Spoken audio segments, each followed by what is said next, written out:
everyone. Today I will going to discuss about the topic Botany, Basic of Botany, first paper, Bot 101.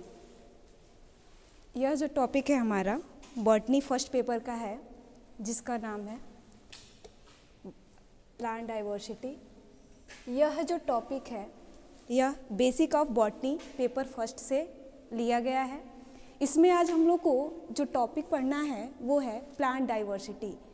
किसका plant diversity पढ़ना हम लोग को? Lower plants की diversity के बारे में। हमको जैसे पता है प्लांट डाइवर्सिटी की अगर हम लोग बात करें तो प्लांट डाइवर्सिटी का मतलब होता है, जो प्लांट डाइवर्सिटी है वो बायोडाइवर्सिटी से लिया गया है। बायोडाइवर्सिटी का मतलब होता है, ये जो बायोडाइवर्सिटी है 2 वर्ड्स से मिलके बना है। फर्स्ट है बायो का मतलब होता है लिविंग, और डाइवर्सिटी का मतलब होता है वैरायटी या विभिन्नता। तो जो हमारा टर्म है बायोडाइवर्सिटी या डाइवर्सिटी, यह उस प्लांट्स के बारे में हम लोग इसमें डिस्कस करेंगे। जैसे जो बायोडाइवर्सिटी है इसमें हम लोग लिविंग प्लांट्स के बारे में क्या करेंगे? डिस्कस करेंगे। अगर हम लोग बात करें लिविंग प्लांट्स के बारे में तो आपको पता है हमारे अर्थ पे जितने भी प्लांट्स हैं उसमें लोअर प्लांट्स हमारा जो जिसमें हमारा एल्गी आता है, लोअर प्लांट से लेके कहाँ तक हमको पढ़ना रहता है? एंजियोस्पर्म तक। एल्गी जो है वो हमारे अर्थ का सबसे लोअर प्लांट होता है। यह यूनिसेलुलर से लेके मल्टी सेलुलर तक हो सकता है। जब एल्गी में इवोल्यूशन हुआ तो एल्गी के इवोल्यूशन के बाद कुछ कैरेक्टर में क्या हुआ इसमें, या कह सकते हैं कुछ कैरेक्टर इसमें बढ़े, और वह उससे डेवलपमेंट हुआ ब्रायोफाइटा का। ब्रायोफाइटा में क्या हुआ? कुछ डेवलपमेंट हुआ, कुछ कैरेक्टर बढ़े, और उससे क्या हुआ? टेरिडोफाइट का डेवलपमेंट हुआ। उसके बाद हम लोग जब टेरिडोफाइटा की स्टडी करते हैं तो वहाँ पे हम लोगों ने देखा कि टेरिडोफाइटा में क्या होता है कि कुछ कैरेक्टर ऐसे हैं जो ब्रायोफाइटा से एडवांस हैं, और टेरिडोफाइटा के जैसे हम लोग एडवांस मेंबर को, जैसे टेरिस हो गया, ड्रायोप्टेरिस हो गया, उसके बारे में जब स्टडी करते हैं तो उसमें क्या देखा गया? एडवांसमेंट देखा गया, और फिर उससे जिम्नोस्पर्म का डेवलपमेंट हुआ। उसके बाद जिम्नोस्पर्म के डेवलपमेंट के बाद उसी से माना जाता है कि एंजियोस्पर्म का डेवलपमेंट हुआ। यहाँ पे अगर हम लोग बात करें डाइवर्सिटी की तो यहाँ पे हम लोग क्या करेंगे? डाइवर्सिटी में पढ़ेंगे सबसे पहले लोअर प्लांट्स के बारे में, कैसे लोअर प्लांट्स का डेवलपमेंट हुआ, इवोल्यूशन हुआ, और कैसे वो जो लोअर प्लांट है उसको हायर प्लांट रिप्लेस करते गए, और फाइनली हमारे अर्थ पे जो सबसे डोमिनेंट प्लांट है एंजियोस्पर्म, उसका डेवलपमेंट कैसे हुआ। अगर हम लोग बात करें, सबसे पहले एक साइंटिस्ट थे जिनका नाम था आर.एच. व्हिटेकर। आर.एच. व्हिटेकर ने सबसे पहले 5 किंगडम दिया, या कह सकते हैं सिस्टम ऑफ 5 किंगडम क्लासिफिकेशन दिया। उसमें उन्होंने प्लांट्स के बारे में क्या किया? जितने भी इस अर्थ पे प्लांट्स हैं, चाहे वो लोअर प्लांट हो या हायर प्लांट हो, सबका क्या दिया? उन्होंने क्लासिफिकेशन दिया। उसको बोला जाता है व्हिटेकर का 5 किंगडम सिस्टम ऑफ क्लासिफिकेशन। इसमें हम लोग बात करेंगे, उन्होंने सबसे पहले क्या किया? किसी भी ऑर्गेनिज्म को 5 भागों में बांटा, जिसमें पहला जो हमारा था उसको उन्होंने नाम दिया, फर्स्ट वाले को मोनेरा। मोनेरा में उन्होंने सबसे फर्स्ट या प्रिमिटिव ऑर्गेनिज्म को स्थान दिया, जिसमें हमारा आता है बैक्टीरिया, आर्कीबैक्टीरिया। यह जो बैक्टीरिया और आर्कीबैक्टीरिया ये हमारे अर्थ के सबसे most primitive organism, living organism माने जाते हैं। यह नेचर में प्रोकैरियोटिक इन नेचर के होते हैं। प्रोकैरियोट्स का मतलब होता है कि इनका जो सेल है, या कह सकते हैं सेल है, वो क्या है? यूनिसेलुलर है। साथ में प्रोकैरियोट्स जितने भी ऑर्गेनिज्म होते हैं उनमें वेल डेवलप्ड न्यूक्लियस नहीं पाया जाता, उनमें इनसिपिएंट न्यूक्लियस पाया जाता है। अगर हम लोग बात करें राइबोसोम की, तो जो मोनेरा में रखे गए एनिमल हैं या प्रोकैरियोट्स हैं उनमें 70S टाइप का राइबोसोम पाया जाता है। अगर हम लोग बात करें उनमें सेल ऑर्गेनेल्स की, तो जो प्रोकैरियोट्स के मेंबर होते हैं उनमें जो सेल ऑर्गेनेल होता है वो कैसा होता है? कह सकते हैं सेल ऑर्गेनेल में कुछ ही सेल ऑर्गेनेल उनके बॉडी में या सेल में प्रेजेंट रहते हैं, तो इसीलिए उनको बोला गया है प्रोकैरियोट्स। आगे हम लोग बात करेंगे 5 किंगडम सिस्टम ऑफ क्लासिफिकेशन की, तो उसमें उन्होंने जो दूसरा कह सकते हैं क्लासिफिकेशन दिया, उसमें जो दूसरा नाम आता है वो होता है प्रोटिस्टा का।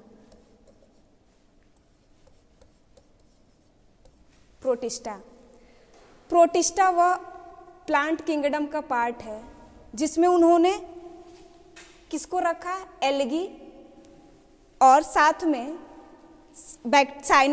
साइनोबैक्टीरिया तो हमारा आ गया प्रोकैरियोट्स में। अगर हम लोग प्रोटिस्टा की बात करें तो प्रोटिस्टा में उन्होंने रखा किसको, फर्स्ट हमारा आता है एल्गी और सेकंड की अगर हम लोग बात करें तो वो आता है फंजाई। यह जो उन्होंने स्थान दिया या कह सकते हैं प्लेसमेंट किया प्लांट्स का, उसमें उन्होंने बेस क्या माना, फर्स्ट वाले में अगर बात करें एल्गी को क्या बेस मान के उन्होंने इसमें रखा प्रोटिस्टा में, तो पहला जो है हमारा उनका जो पिगमेंट है या प्रेजेंस ऑफ क्लोरोफिल, जिस ऑर्गेनिज्म में क्लोरोफिल प्रेजेंट था उसको उन्होंने एल्गी में स्थान दिया या कह सकते हैं एल्गी किंगडम में रखा। जिसमें क्लोरोफिल एब्सेंट था या पिगमेंट एब्सेंट था उसको उन्होंने किस में रखा, फंजाई में। अगर हम लोग बात करें किसके बारे में, एल्गी के बारे में, तो जो एल्गी है वह मोस्ट प्रिमिटिव ऑर्गेनिज्म इसको माना गया है। इसका डेवलपमेंट वाटर बॉडी या एक्वेटिक बॉडी में हुआ है। एल्गी प्रोकैरियोट्स भी हो सकते हैं, यूकैरियोट्स भी हो सकते हैं। उनके अगर हम लोग सेल स्ट्रक्चर की बात करें तो सेल स्ट्रक्चर में यूनिसेलुलर से लेके मल्टी सेलुलर तक हो सकते हैं। आगे अभी हम लोग आगे वाले स्लाइड में एल्गी के बारे में डिस्कस करेंगे। अगर हम लोग बात करें फंजाई की, तो जो फंजाई है उसके अगर हम लोग मोड ऑफ न्यूट्रिशन की बात करें तो फंजाई ऑलवेज उसका जो मोड ऑफ न्यूट्रिशन होता है वो होता है हेटेरोट्रॉफिक इन नेचर।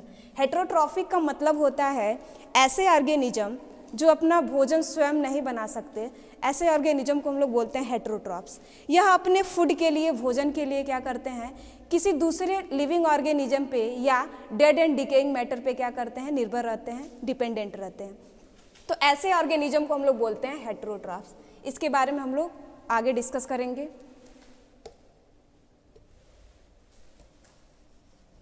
आगे हम लोग बात करेंगे, कुछ टर्मिनोलॉजी दी गई है जो आगे हम लोग के स्लाइड में काम आएगी, इसके बारे में हम लोग डिस्कस कर लेते हैं। सबसे पहला जो वर्ड आया है जो शायद आपको आगे मिलेगा भी, ये है सेक्सुअल रिप्रोडक्शन के बारे में। सेक्सुअल रिप्रोडक्शन वह रिप्रोडक्शन होता है जिसमें 2 डिफरेंट तरह के गैमिट्स बनते हैं और वह 2 डिफरेंट गैमिट आपस में फ्यूज करते हैं, फर्टिलाइजेशन होता है और आफ्टर फर्टिलाइजेशन जाइगोट का निर्माण होता है और फिर उस जाइगोट में मियोसिस डिवीजन होता है और फिर उसके बाद वो आगे डॉटर सेल या एम्ब्रियो का फॉर्मेशन कर लेता है। आगे बात करें हम लोग, दूसरा जो टाइप होता है रिप्रोडक्शन का वह है एसेक्सुअल रिप्रोडक्शन। एसेक्सुअल रिप्रोडक्शन वह रिप्रोडक्शन होता है जिसमें कोई भी गैमिट्स का फॉर्मेशन नहीं होता है। यहाँ पे कोई भी एक पार्ट, किसी भी ऑर्गेनिज्म के या प्लांट्स का कोई पार्ट क्या करता है, बिहेव करने लगता है as a sporangium mother cell और उसमें क्या होता है, एसेक्सुअल स्पोर का फॉर्मेशन हो जाता है। यह जो टाइप है रिप्रोडक्शन का इसको बोलते हैं एसेक्सुअल रिप्रोडक्शन। आगे जो टर्म आया है वो है हैप्लॉइड। हैप्लॉइड मीन्स होता है, इसमें हम लोग हैप्लॉइड में देखते हैं कि क्रोमोसोम नंबर क्या है। हैप्लॉइड का मतलब होता है ऐसे ऑर्गेनिज्म जिनमें केवल सिंगल सेट ऑफ क्रोमोसोम है। सिंगल सेट ऑफ का मतलब क्रोमोसोम का जो नंबर होगा केवल n या सिंगली प्रेजेंट होगा, तो ऐसे ऑर्गेनिज्म को हम लोग बोल देते हैं हैप्लॉइड ऑर्गेनिज्म या हैप्लॉइड सेल।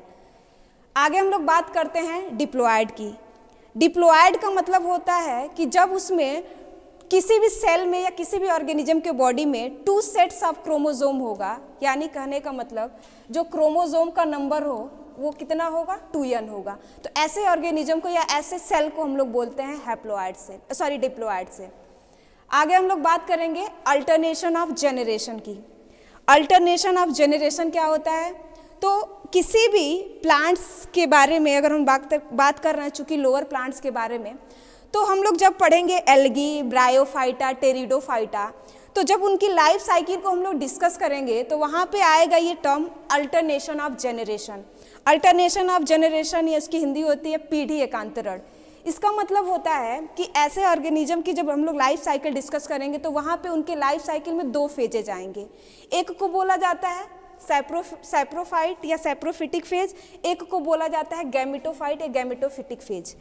यह जो सैप्रोफिटिक या गैमेटोफिटिक फेज है, यह उस सेल के जो नेचर है, हैप्लॉइड और डिप्लॉइड नेचर, उसी के अकॉर्डिंग या उसी के आधार पे हम लोग क्या करते हैं, इस फेज को डिस्कस करते हैं। अल्टरनेशन ऑफ जनरेशन का मतलब हम लोग इसमें क्या पढ़ेंगे कि किसी भी प्लांट्स के अंदर स्पोरोफिटिक और जो गैमेटोफिटिक फेज है वह कितनी बार रिपीट हो रहा है या कितनी बार आ रहा है, उसी के बारे में हम लोग इसमें डिस्कस करते हैं।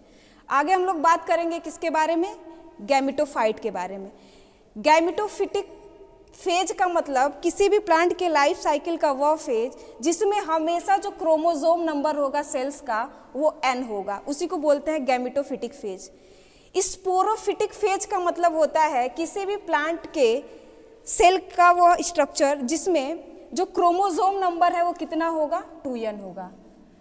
तो उस सेल को या उस फेज को हम लोग बोलेंगे स्पोरोफिटिक फेज। यह जो स्पोरोफिटिक फेज है यह वह फेज होता है किसी भी प्लांट का जिसमें क्या होता है, स्पोर का फॉर्मेशन होता है और फिर जो वो स्पोर है वह आगे चल के क्या करता है, रिप्रोडक्शन में पार्टिसिपेट करता है और नए प्लांट बॉडी का निर्माण कर लेता है। आगे जो लास्ट टर्म है हम लोग का वो है पॉलिनेशन। पॉलिनेशन पॉलिनेशन क्या होता है, जिसकी हिंदी होती है परागण। पॉलिनेशन वह प्रोसेस होता है जिसमें एंथर का ट्रांसफर होता है कहाँ तक, फीमेल का जो स्टिग्मा वाला पार्ट है वहाँ पे। तो transfer of pollen grain from anther to stigma, this process is known as pollination. Pollination में हम लोग क्या पढ़ते हैं कि जो मेल गैमिट है उससे जो एंथर निकला हुआ है, एंथर के अंदर जो पॉलन ग्रेन रहता है वो फीमेल गैमिट के स्टिग्मा पे कैसे लैंड कर रहा है या उसके लैंडिंग प्रोसेस को ही बोला जाता है पॉलिनेशन। यह जो पॉलिनेशन है यह अलग अलग प्लांट्स में अलग अलग एजेंसी के थ्रू हो सकता है, उसके आधार पे अलग अलग टर्मिनोलॉजी दी गई है, उसको हम लोग आगे डिस्कस करेंगे। यह जो पॉलिनेशन है यह 2 तरह का होता है, इसके 2 टाइप्स हैं। जब हम लोग इस टॉपिक को डीपली डिस्कस करेंगे वहाँ पे इसको हम लोग पढ़ेंगे। पॉलिनेशन में 2 तरह का जो पॉलिनेशन है वह होता है, एक को बोलते हैं हम लोग क्रॉस पॉलिनेशन, एक को बोलते हैं सेल्फ पॉलिनेशन। क्रॉस पॉलिनेशन वहाँ होता है जहाँ पे जो फ्लावर हैं वो 2 प्लांट्स पे अलग अलग प्लांट्स पे लगे हों। वहाँ पे क्या करना रहता है, एक एंथर के जो पॉलन ग्रेन है उसको ट्रांसफ़र किया जाता है किसी दूसरे एजेंसी के द्वारा किसी दूसरे प्लांट के स्टिग्मा तक। तो वहाँ पे हम लोग टर्म यूज करते हैं क्रॉस पॉलिनेशन। सेल्फ पॉलिनेशन का मतलब होता है जब किसी फ्लावर के एंथर से निकला हुआ पॉलन ग्रेन उसी फ्लावर के फीमेल गैमिट के स्टिग्मा पे लैंड करे तो वहाँ पे सेम फ्लावर का जो एंथर या पॉलन ग्रेन है सेम फ्लावर के फीमेल गैमिट के स्टिग्मा पे लैंड कर रहा है, इसीलिए इसको बोला जाता है सेल्फ पॉलिनेशन। आगे हम लोग बात करेंगे ये जो अभी हम लोगों ने डिस्कस किया था जो डिप्लॉयड फेज और हैप्लॉयड फेज के बारे में, उसी के बारे में हम लोग को यहाँ पे एक दिया गया है डायग्राम, उसके बारे में हम लोग समझ लेते हैं। इसमें दिया हुआ है पहला आप लोग का ये जो डायग्राम, इसमें 2 फेजेस दिखाए गए हैं, इसी को बोलते हैं अल्टरनेशन ऑफ जेनरेशन। इसको क्या बोला गया है, अल्टरनेशन ऑफ जेनरेशन। जो आया है अल्टरनेशन ऑफ जेनरेशन, इसके अंदर ये हम लोग इसको इस डायग्राम को समझेंगे। अल्टरनेशन ऑफ जनरेशन में अभी हमने बताया कि इसमें 2 फेजेज होता है, एक को बोलते हैं हैप्लॉयड फेज या उसी को बोला जाता है गैमेटोफिटिक फेज जनरेशन या गैमेटोफिटिक फेज या गैमेटोफाइट जनरेशन। एक को बोला जाता है डिप्लॉयड फेज या कह सकते हैं उसी को स्पोरोफिटिक जनरेशन। इसमें क्या होता है, जैसे कोई भी प्लांट बॉडी है वह प्लांट बॉडी क्या करेगी, जब वो मैच्योर हो जाएगी तो जब उसमें क्या करना रहेगा, उसको रिप्रोडक्शन करना रहेगा आफ्टर मैच्योरेशन, तो वो क्या करेगा, 2 डिफरेंट तरह के गैमिट्स का फॉर्मेशन करेगा। मेल गैमिट्स स्पर्म बनाएगा और फीमेल गैमिट्स जो है वो एग का प्रोडक्शन करेगी। जब ये स्पर्म और एग मिलेंगे तो क्या होगा, फ्यूजन होगा, और आफ्टर फ्यूजन इसी प्रोसेस को बोलते हैं हम लोग फर्टिलाइजेशन। जब फर्टिलाइजेशन हो जाता है तो फर्टिलाइजेशन के बाद क्या बनता है, हमारा डिप्लॉयड जाइगोट बनता है, और फिर वही डिप्लॉयड जाइगोट क्या करता है, आगे चल के एम्ब्रियो का फॉर्मेशन करता है। यह जो एम्ब्रियो है यह हमारा, इसमें अगर हम लोग बात करें क्रोमोसोम नंबर की, तो यहाँ पे क्रोमोसोम नंबर क्या हो जाता है, डिप्लॉयड हो जाता है या 2n हो जाता है, क्योंकि यहाँ पे स्पर्म जो आया है उसका जो क्रोमोसोम नंबर है वो n है, एग जो है उसका भी क्रोमोसोम नंबर n है। वो जो जब दोनों n मिलेंगे आफ्टर फर्टिलाइजेशन तो उनमें जो क्रोमोसोम का नंबर है वो कितना हो जाएगा, 2n हो जाएगा। जब क्रोमोसोम नंबर 2n हो जाता है उसके बाद से क्या होता है, इसमें डिवीजन होता है। कौन सा डिवीजन, मियोसिस डिवीजन। जब मियोसिस डिवीजन होता है तो आपको पता है मियोसिस डिवीजन में जो क्रोमोसोम नंबर होता है वो कितना हो जाता है, जो पेरेंट सेल का क्रोमोसोम नंबर है उसका हाफ हो जाता है। यानी अगर पेरेंट सेल का क्रोमोसोम नंबर यानी जाइगोट का क्रोमोसोम नंबर अगर 2n है तो इससे जितने भी डॉटर सेल बनेंगे उस डॉटर सेल का जो क्रोमोसोम नंबर होगा वो क्या हो जाएगा, उसके हाफ हो जाएगा। यानी कहने का मतलब जब एम्ब्रियो में क्या होगा, डिवीजन होगा। कौन सा डिवीजन, मियोसिस डिवीजन। तो उसमें जो क्रोमोसोम नंबर है वो कितना हो जाएगा, सब में जितने भी डॉटर सेल बनेंगे सब में n करके, या कह सकते हैं हैप्लॉइड क्रोमोसोम नंबर हो जाएगा। ठीक है, आगे अगर हम लोग बात करें कि क्यों इसमें मियोसिस डिवीजन ही हो रहा है, तो आपको पता है कि मियोसिस जो डिवीजन होता है वो हमेशा जेनरेटिव सेल में होता है, इसीलिए यहाँ पे मियोसिस डिवीजन हुआ। और अगर हम लोग बात करें माइटोसिस डिवीजन, यहाँ पे एक और डिवीजन आता है उसको हम लोग बता देते हैं, माइटोसिस डिवीजन की। तो माइटोसिस डिवीजन जो होता है वो हमेशा कहाँ होता है, गैमेटोफिटिक फेज या कह सकते हैं वेजिटेटिव सेल में, सोमैटिक सेल जिसको बोलते हैं। तो जब गैमिट्स का फॉर्मेशन होना रहता है किसी भी प्लांट्स के अंदर तो वहाँ पे क्या होता है, हमारा मियोसिस डिवीजन होता है, और जब माइटोसिस डिवीजन होता है। और जब माइटोसिस डिवीजन होता है तो उसमें जो क्रोमोसोम नंबर रहता है वो n रहता है। ठीक है, आगे हम लोग डिस्कस करते हैं इसी डायग्राम को। तो इसमें अगर हम लोग जब अल्टरनेशन ऑफ जेनरेशन देखते हैं तो देखते हैं कि किसी भी ऑर्गेनिज्म के लाइफ में कितने हैप्लॉइड और कितने डिप्लॉइड फेज आते हैं। तो आप लोगों ने देखा इसमें, मान लीजिए कोई ऑर्गेनिज्म है तो इसमें अगर हम लोग बात करें तो जितना इसमें हैप्लॉइड फेज है सेम कितना है इसमें डिप्लॉइड फेज है। तो इस तरह के लाइफ साइकिल को बोलते हैं हैप्लोडिप्लांटिक। इस तरह के लाइफ साइकिल को हम लोग बोलते हैं हैप्लोडिप्लांटिक। इसी के आधार पे हम लोग बात करेंगे आगे। अब जब आप लोग किसी की लाइफ साइकिल को डिस्कस करेंगे तो वहाँ पे डिप्लॉन्टिक, हैप्लॉन्टिक ये सारे वर्ड्स आएंगे, तो वहाँ पे हम लोग समझेंगे हैप्लॉन्टिक क्या होता है, डिप्लॉन्टिक क्या होता है, हैप्लोडिप्लांटिक क्या होता है।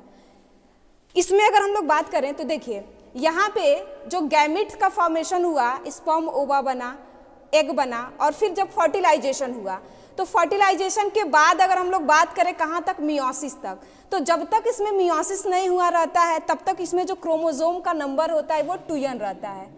तब तक इसमें क्रोमोसोम का नंबर कितना रहता है, 2n रहता है। और इसी फेज को हम लोग बोल देते हैं डिप्लॉइड फेज। लेकिन जब जैसे इस जाइगोट में क्या होता है, मियोसिस डिवीजन हो जाती है तो जो क्रोमोसोम नंबर है वो कितना हो जाता है, 2n न रह के क्या हो जाता है, n, इसका हाफ हो जाता है। जिसके वजह से यह जो सेल है जब आगे चल के डॉटर सेल स्पोर बनाते हैं तो वह जो स्पोर है उसमें जो क्रोमोसोम नंबर है वो n रह जाता है। जिसके वजह से पूछा जाता है कि जितने भी स्पोर हैं उस स्पोर हैप्लॉइड होता है कि डिप्लॉइड होता है। तो जो स्पोर होते हैं वो क्या होते हैं, ऑलवेज हैप्लॉइड होते हैं, बिकॉज क्योंकि जब इनमें मियोसिस होता है तो जो क्रोमोसोम नंबर होता है वो क्या हो जाता है, हाफ हो जाता है। इसी को हम लोग बोलते हैं अल्टरनेशन ऑफ जेनरेशन।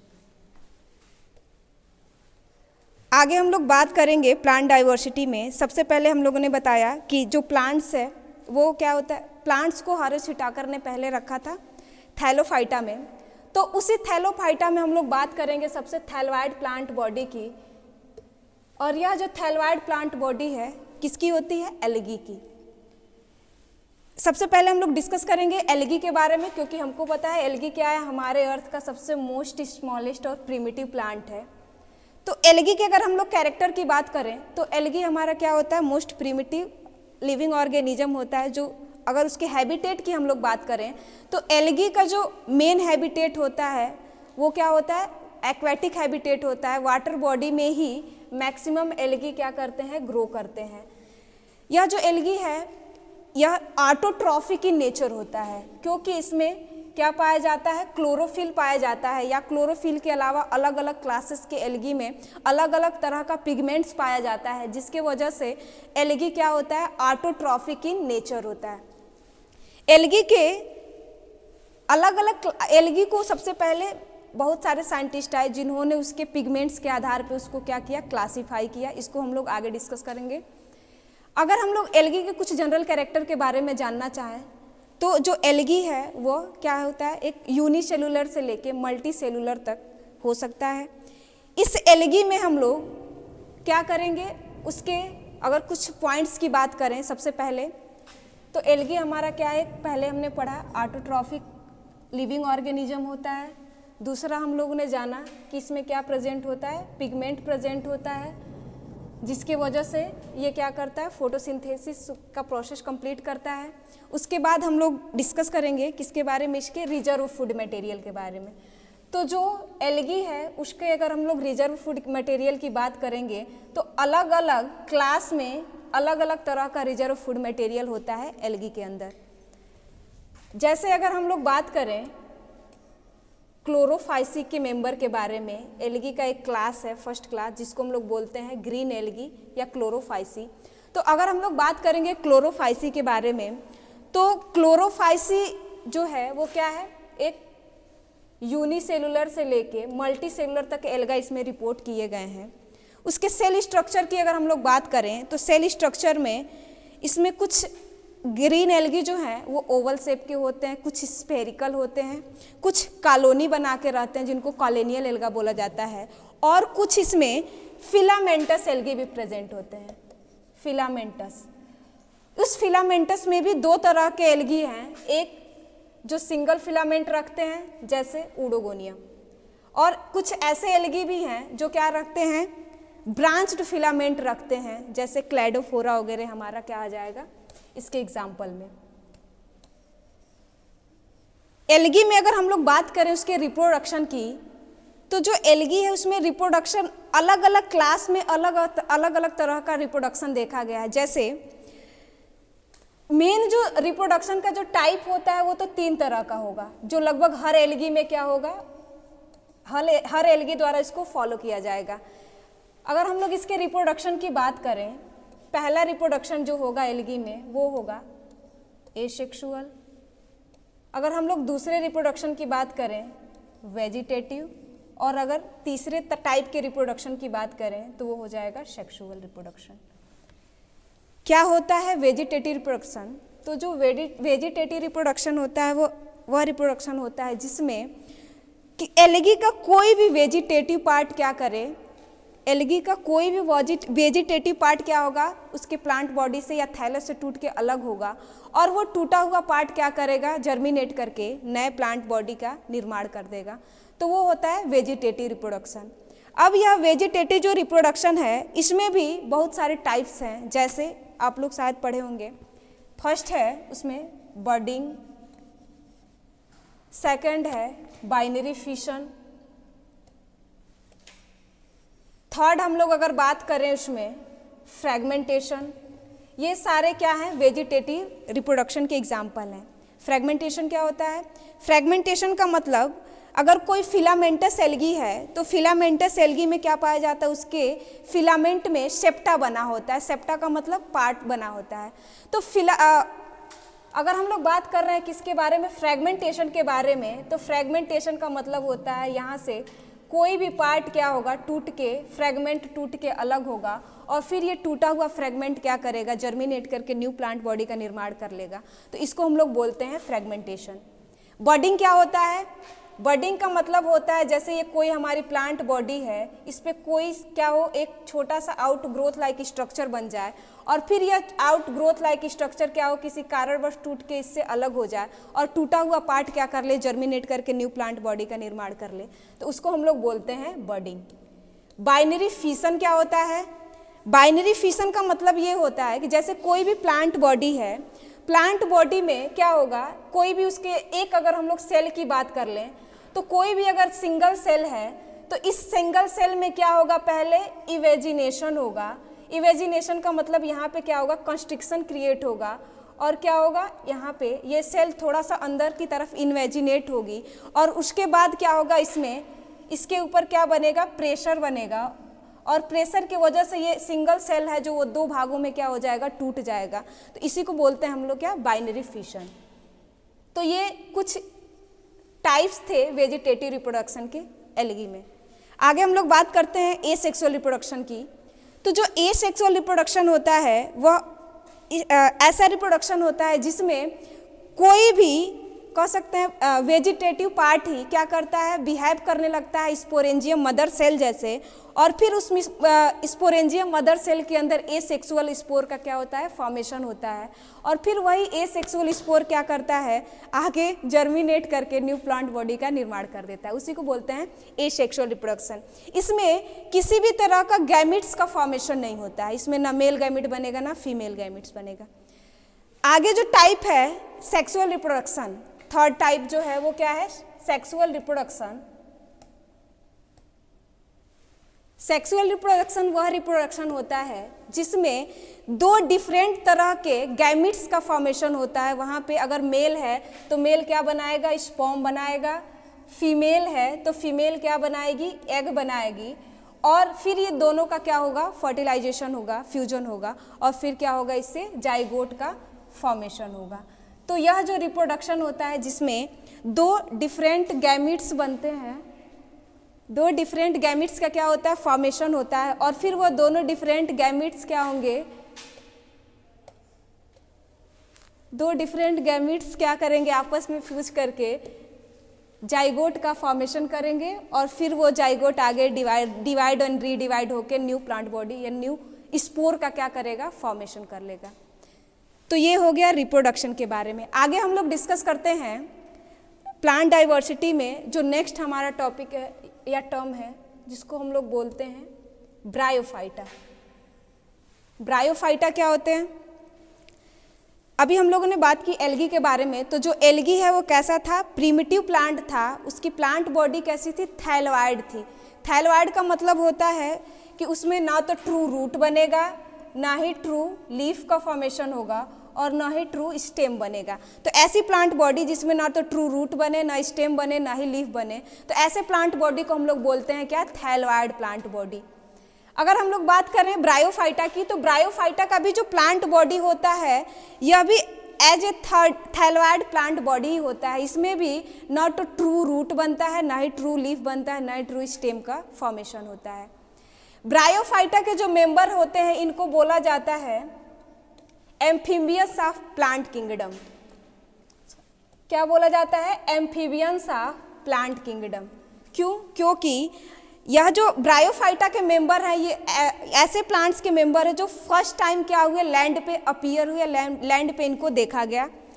यह जो ब्रायोफाइटा के मेंबर थे, ब्रायोफाइटा के मेंबर में क्या था कि जैसे ये फर्स्ट लैंड प्लांट थे, लेकिन इनमें क्या जब इनमें रिप्रोडक्शन होता है तो रिप्रोडक्शन के लिए वाटर क्या होता है, इनमें नेसेसरी होता है। जब इनमें स्पोर बनते हैं तो वो स्पोर एक जगह से मूव करके दूसरे जगह, या कह सकते हैं मेल गैमिट्स से निकला हुआ जो स्पर्म है उसको अगर ओवा तक पहुंचना है, एग तक पहुंचना है, तो वहाँ उसके लिए उसको क्या करना पड़ेगा, वाटर बॉडी की ज़रूरत पड़ती है। उसी वाटर बॉडी में इसके जो स्पोर या गैमिट्स हैं वो मूव करके कहाँ तक पहुँचते हैं, फीमेल गैमिट्स के पास। तो रिप्रोडक्शन के लिए क्या होता है, इसमें वाटर नेसेसरी होता है, इसीलिए इसको बोला जाता है क्या, एम्फीबियंस ऑफ प्लांट किंगडम। क्योंकि इसके जो मैक्सिमम मेंबर हैं किसके, ब्रायोफाइटा के, रहते तो लैंड पे हैं लेकिन इनके रिप्रोडक्शन के लिए क्या है, वाटर नेसेसरी है। तो इसीलिए इसको इसके जो मेंबर थे इनको लैंड पे भी रहना जरूरी था और उनके फर्टिलाइजेशन के लिए, या कह सकते हैं रिप्रोडक्शन के लिए, वाटर क्या था, नेसेसरी था। तो इसीलिए जैसे आप लोग पढ़े होंगे किसके बारे में, एनिमल्स में एम्फीबियंस के बारे में, जैसे मेढक वगैरह में, तो आप लोग पढ़े होंगे कि मेढक कहाँ रहता है, जमीन पे भी रहता है और वाटर बॉडी में भी रहता है। तो इसका मतलब वो दोनों जगह रहता है। तो ऐसे ही ये ब्रायोफाइटा के जो मेंबर हैं, इसमें जितने भी प्लांट्स आएंगे वो सब रहते तो किस पे हैं, लैंड पे हैं, लेकिन इनके रिप्रोडक्शन के लिए वाटर क्या होना चाहिए, नेसेसरी है, तभी इनमें क्या होगा, रिप्रोडक्शन होगा। अगर हम लोग बात करें इसकी स्ट्रक्चर की कि ब्रायोफाइटा के मेंबर जो होते हैं उनका स्ट्रक्चर कैसा होता है, प्लांट बॉडी कैसी होती है, तो प्लांट बॉडी जो है, मेनली जो प्लांट बॉडी होती है वो 3 भागों में डिवाइड होती है। नीचे वाले पार्ट्स को बोलते हैं फुट, ऊपर वाला जो पार्ट है सबसे ऊपर वाला उसको बोला जाता है कैप्सूल, और जो कैप्सूल और फुट को जोड़ने वाला जो पतला सा सिलेंड्रिकल रीजन होता है उसको बोला जाता है सेटा। तो ब्रायोफाइटा के जितने भी मेंबर हैं उनकी जो प्लांट बॉडी है वो 3 पार्ट्स में डिवाइड होती है, फुट, सेटा एंड कैप्सूल। फुट जो होता है वो बेस रीजन होता है, सेटा जो होता है वो मिडिल पार्ट होता है, और जो कैप्सूल होता है वो, कैप्सूल जो होता है उसका क्या होता है, जिसमें स्पोर का फॉर्मेशन होता है, या कह सकते हैं उसकी फ्रूटिंग बॉडी होती है।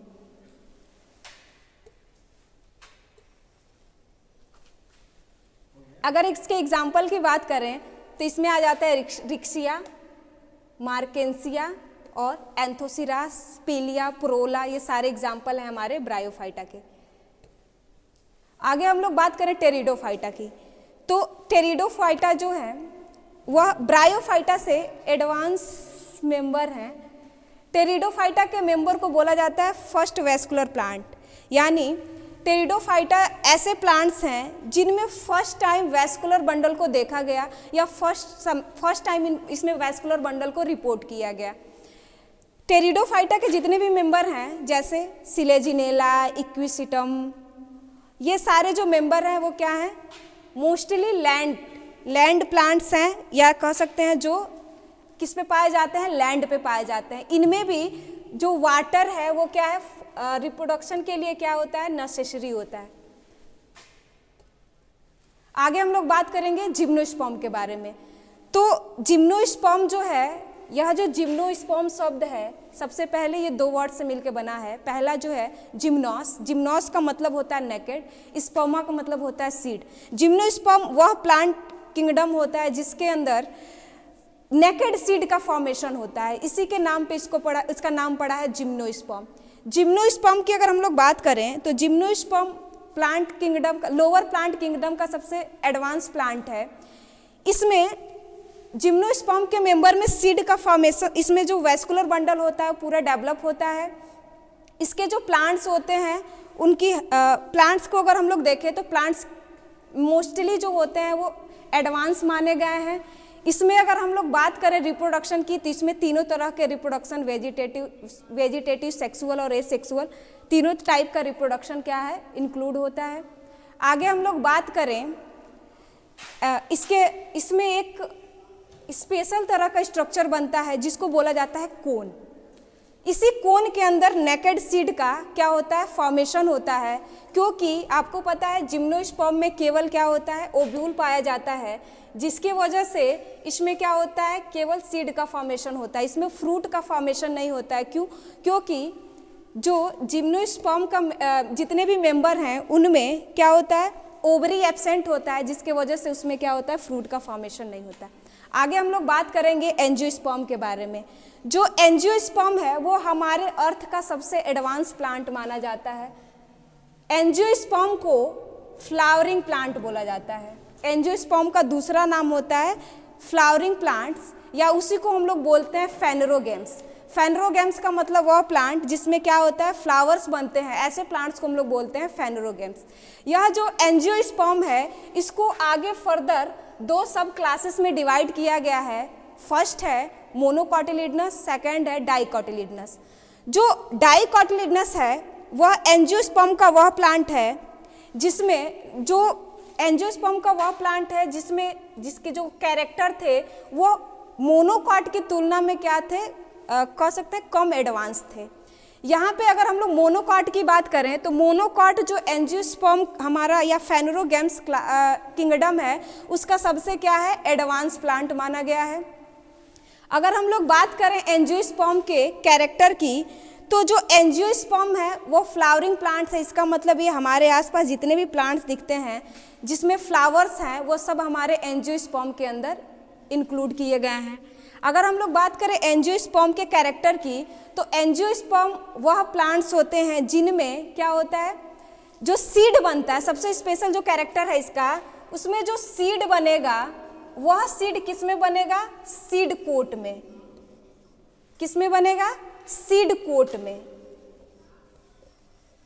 तो एंजियोस्पर्म का जो सबसे स्पेशल कैरेक्टर क्या है कि सीड विथ सीड कोट। और दूसरा कैरेक्टर हम लोग जानना चाहें तो वो हो जाएगा फ्लावरिंग प्लांट्स। तो दो कैरेक्टर हम लोग एंजियोस्पर्म के जान गए। पहला कि एंजियोस्पर्म में जितने भी प्लांट्स आएंगे सारे के सारे क्या होंगे फ्लावरिंग होंगे और उनमें जो सीड बनेगा वो कैसा बनेगा सीड कोट के अंदर बनेगा। तो इसी को बोलते हैं हम लोग क्या एंजियोस्पर्म। एंजियोस्पर्म में हमने जो दो क्लासेस बताया है एक को बोलते हैं मोनोकॉट दूसरे को बोलते हैं डाइकॉट।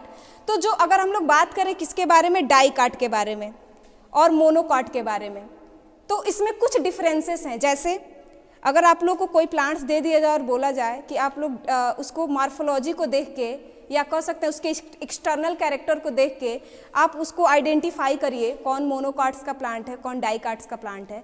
तो हम लोग कैसे आइडेंटिफाई करेंगे सबसे पहले हम लोग अगर देखें तो उसके रूट सिस्टम को देख के हम लोग आइडेंटिफाई कर सकते हैं कि कौन मोनोकॉट का प्लांट है कौन डाइकॉट का। जैसे अगर हम लोग डाइकॉट के प्लांट के बारे में डिस्कस करना चाहें तो डाइकॉट का जो प्लांट है उसमें अगर हम लोग रूट देखें तो उसमें हमेशा क्या होता है टैप रूट पाया जाता है।